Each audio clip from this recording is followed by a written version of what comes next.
Les routiers sont toujours aussi sympas avec Sébastien Ponchelet.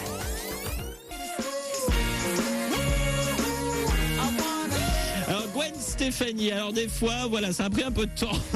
Ce sont les aléas du direct. J'ai essayé de joindre Rothman et ça y est, j'y suis arrivé. En direct avec vous, les routiers. Mais c'est parce qu'il est loin, il est très loin. Les sons de téléphone ont du mal à aller jusque de l'autre côté de l'Atlantique. Bonsoir Gaëtan. Bonsoir à tous, bonsoir à toutes. Alors Bonsoir. Bonsoir. Enfin bon après-midi de ton côté. T'es où là actuellement? Je suis dans le Wisconsin. Ah oui, ça fait quelques kilomètres. Et quelle météo là-bas aujourd'hui? Actuellement, il fait 0 degré avec un beau ciel bleu. T'as pas de neige pour l'instant? Non, elle se fait tarder cette année. Ah, alors justement, la neige, moi je voulais qu'on en parle effectivement avec toi, toi qui sillonne les États-Unis, qui sillonne toutes les provinces canadiennes dans un beau truck américain dont on peut voir les photos un petit peu partout, et sur notamment les réseaux sociaux. Moi je voulais qu'on parle effectivement de la météo en Amérique du Nord avec toi pour savoir un petit peu comment c'est géré. Tiens, moi parmi les questions que je me posais, c'est comment est gérée la circulation en cas de gros événements météo hivernales comme la neige. Est-ce qu'on vous oblige, on vous oblige là-bas à avoir des équipements spéciaux? Alors ça va dépendre des provinces, ça va dépendre des États. Il y a des provinces où les pneus hiver ne sont même pas obligatoires. Et dans certains États, on nous oblige à traîner des sets de chaînes pour les pneus, pour le camion et pour la remorque. Ah oui, donc en fait, quand tu changes quand tu vas d'un État à un autre, faut que tu connaisses en fait tous les rudiments de la circulation. C'est pas fédéral, c'est chaque État régit sa circulation, quoi. Oui, exactement, tout à fait, voilà. Alors, est-ce qu'il existe, par contre, en dehors de ces équipements, est-ce qu'il existe des mesures de restriction de circulation également? Est-ce qu'on vous oblige des fois à vous arrêter aussi, genre des stationnements obligatoires également? Moi, depuis que je suis ici, je l'ai vécu une seule fois, ça a été dans le Wyoming. Ils ont fermé l'autoroute à cause d'une énorme tempête de neige. Donc on est resté bloqué pratiquement 40 heures. Ouais. Ils ont déneigé l'autoroute au bulldozer et on était vraiment pris au dépourvu. Là, c'était vraiment une très grosse tempête, là. Ah oui, oui, alors on parle plutôt de blizzard même, j'ai envie de dire, dans le nord, en Amérique du Nord, là.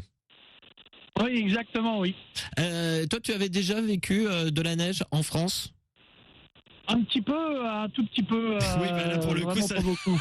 Ça doit comparer à ce que tu sembles avoir vécu en Amérique du Nord. Ça doit être un petit quelque peu différent. Mais quand tu conduis, toi, ton expérience, ton ressenti à toi, lorsque tu as découvert pour la première fois les tempêtes de neige en Amérique du Nord, que ce soit au Canada ou aux États-Unis, comment tu l'as vécu, toi? Ça s'est quand même bien passé parce que mon patron, il nous équipe quand même de très bons pneus, après de très bons conseils aussi de sa part. La première année, adapter sa conduite, avoir une conduite souple, garder ses distances et ça sert à rien d'aller trop vite. Voilà, moi j'ai un patron, si le chauffeur juge que il faut s'arrêter, le camion s'arrête, on prend aucun risque, on joue la totale sécurité sur les saisons hivernales pour éviter d'endommager les véhicules ou pire encore. En Amérique du Nord, ça fait combien de temps que tu t'y trouves? Moi j'y suis depuis avril 2018. Donc ça va faire ta 3e saison hivernale finalement. Oui, voilà. C'est ça, 3e saison hivernale. Est-ce que il y a des États que tu redoutes plus que d'autres pour la météo hivernale ou des provinces canadiennes que tu redoutes plus que d'autres? Alors non, il y en a qui vont trouver ça bizarre. Je donne un exemple. L'année dernière, mon chef m'a proposé d'aller à la frontière du Mexique au soleil ou alors de partir dans le nord dans le froid. On a choisi de partir dans le nord. Il faisait moins 40, les vitres du camion gelées de l'intérieur. Ça ressemble pas mal à ça, là. Je vais vous envoyer Marielle Nougaret pour passer les moins 40, elle va être ravie. J'ai pas besoin d'autant. Depuis que je suis ici, le plus froid que j'ai connu, c'est moins 47 sans le facteur vent. J'ai des auditeurs qui m'écrivent et qui te posent des questions. C'est Ludovic qui nous écrit ce soir et qui nous dit salut la team du 107.7, merci à vous. Petite question pour Gaëtan Routier du Canada. Est-ce que c'est vrai que son pare-buffle est équipé de chauffage pour faire fondre la neige sur la route? Ah non, pas du tout. Pas du tout, ça existe ou pas? Non, mais je sais qui c'est qui a envoyé ça. C'est le RTA. Ah, d'accord. Les gros 73-51 à toute la team RTA de la part de Wolverine, c'est Ludovic. Est-ce que Gaëtan peut nous dire s'il a déjà vu Couillou le caribou aussi également? Ah non. Non plus. Bon d'accord, le pare-buffle qui fait fondre la neige, ça n'existe pas donc. Non, bon bah voilà, mais c'est bien de le savoir quand même.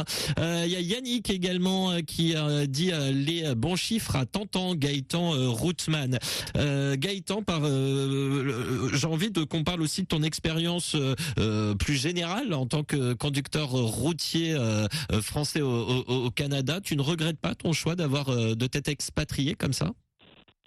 Ah non, pas du tout. Puis là, je viens de recevoir, pas plus tard qu'en début de semaine, ma confirmation de résidence permanente. Donc, je peux rester au Canada sans aucun problème. Ad vita aeternam. Voilà, c'est ça. À vivre par les moins 40, les moins 50 et les moins 60. C'est ça. Bon alors effectivement j'exagère parce que là j'exagère un petit peu parce que voilà c'est pas toute l'année non plus et puis bon les hivers très très froids il y en a plus tant que ça me disait-on. Gaëtan tu confirmes et là tu disais en plus que l'hiver avait du mal à s'installer là. Ah oui, exactement. À cette période-là, les autres hivers, on avait déjà de la neige. Là, il n'y en a pas. Il est censé faire plus froid que ça. Et puis bah là, vraiment, il n'y a plus grand-chose. Là. Ça peut aller jusqu'à combien de centimètres de neige sur la route? L'autre coup, en moins de 24 heures, il est tombé quasiment à 80 cm de neige dans les montagnes pour mon rentrée en Californie là-bas. Oh bah ça devait être effectivement intéressant. J'imagine que tu as toujours tout ce qu'il faut dans le camion de toute façon au cas où tu te retrouverais coincé. Ah oui, tout à fait. Quand on rentre en hiver, on remet les chaînes à pneus, on remet de quoi faire du feu au cas où si le camion tombe en panne, on prévoit du manger sec, voilà, au cas où on prévoit, on ne sait jamais, il faut être prévoyant, découverte, il faut être paré à toute éventualité, il ne faut pas prendre de risques. Le froid, c'est aussi un danger là. Eh ben on pourrait en parler effectivement pendant des heures, mais voilà on va arriver au terme de cette interview. Un petit coucou à faire passer avant qu'on se quitte. 73, 51 et les 88 à toute la team du RTA et puis un gros bonjour aux auditeurs qui nous écoutent ce soir. Eh ben en tout cas merci beaucoup d'avoir partagé un petit peu de ton expérience. Je pense qu'on aura l'occasion de reparler plus longuement dans une autre émission de ton expérience comme ça en Amérique du Nord. On va te souhaiter plein de courage et bisous à tous les deux tiens.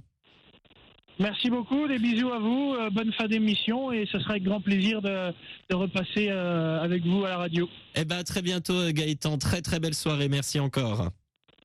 Merci beaucoup, au revoir. Au revoir. Les routiers sont toujours aussi sympas.